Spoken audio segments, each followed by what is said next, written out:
আসসালামু আলাইকুম। আলহামদুলিল্লাহ, অবশেষে আমরা আমাদের ফার্ম থেকে আরো 3টি গরু বিক্রি করে দিলাম। এই 3টি গরুর ক্রয় মূল্য কত টাকা ছিল এবং কতদিন লালন পালন করলাম এবং এই 3টি গরু সর্বমোট কত টাকা বিক্রি করলাম, এরপরে আমাদের সমস্ত খরচ বাদ দিয়ে এই গরুগুলোতে কত টাকা লাভ হলো, এটা নিয়ে আর কি বিস্তারিত অবশ্যই জানাবো। আসলে যখন আমরা গরু পালি তখন কিন্তু আমাদের প্রত্যেকটা গরুতে সমান লাভ হয় না। কিছু গরু আছে অনেক বেশি লাভ হয়, কিছু গরু আছে অল্প পরিমাণ লাভ হয়, আবার কিছু গরু আছে কিন্তু এই গরুগুলোতে লস হয়।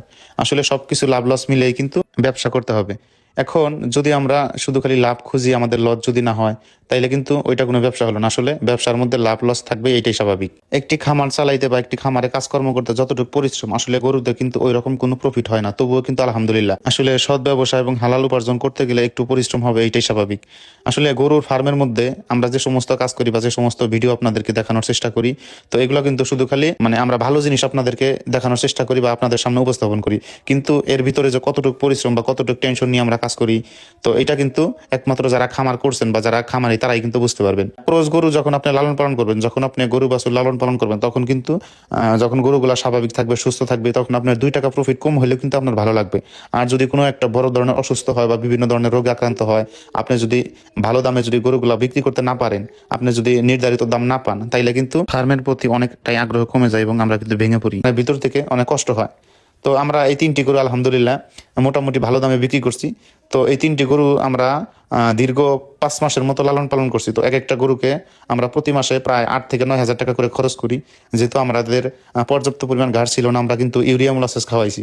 তো যখন ইউরিয়া মোলাসেস গরুকে খাওয়ানো হয় তখন কিন্তু একটু খরচ বেশি হয়, আর দানাদার খাবারটা একটু বেশি লাগে। আর যখন গরুকে ঘাস খাওয়ানো হয় তো তখন কিন্তু একটু খরচ কম হয়। তো আমাদের আলহামদুলিল্লাহ এই 3টি গরুতে সমস্ত খরচ বাদ দিয়ে আমরা যে টাকা দিয়ে আমরা গরুগুলো কিনছি, তো আমাদের যে ক্রয় মূল্য ছিল, যে টাকা আমরা খরচ করছি এই 3টি গরুতে, আমরা 5 মাসের মধ্যে মোটামুটি যে টাকা খরচ করছি, তো সব খরচ বাদ দিয়ে আলহামদুলিল্লাহ আমাদের প্রায় 1,10,000 টাকার মতো প্রফিট হয়েছে।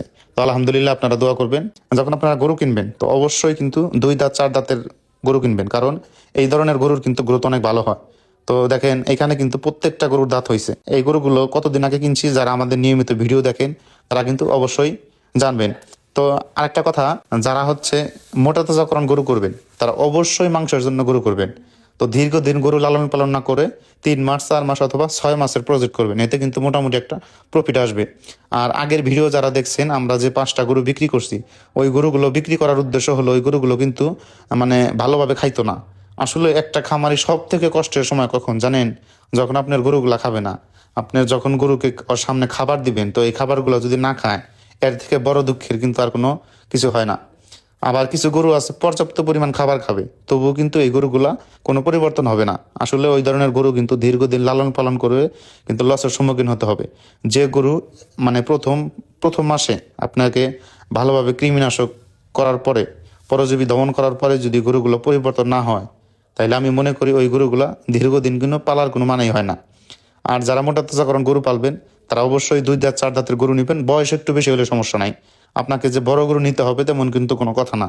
আপনার মার্কেটে, আপনার এলাকায় যে গরুর চাহিদা বেশি, আপনি যে রেঞ্জের গরু আপনি বিক্রি করতে পারবেন, ওই ধরনের কিন্তু গরু আপনাকে অবশ্যই নিতে হবে।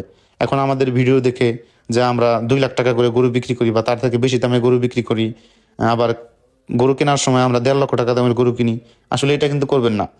আপনার এলাকায় যে রেঞ্জের যে চাহিদা আছে, তো যে সাইজের গরু আপনার বাজারে ভালো দামে বিক্রি করতে পারবেন, ওই ধরনের কিন্তু গরু কিনবেন। আর গরু কেনার সময় অবশ্যই আপনারা চামড়াগুলো পাতলা, মসৃণ এবং ঢিলাঢালা আছে কিনা এগুলো কিন্তু দেখবেন। আর হাইট ভালো দেখে গরু কিনবেন, ইনশাল্লাহ অবশ্যই লাভবান হবেন। তো ধন্যবাদ সবাইকে, আমাদের জন্য দোয়া করবেন। আল্লাহ তালা যেন আমাদের ব্যবসা বারাকা দান করে। আসসালামু আলাইকুম রহমতুল্লাহ।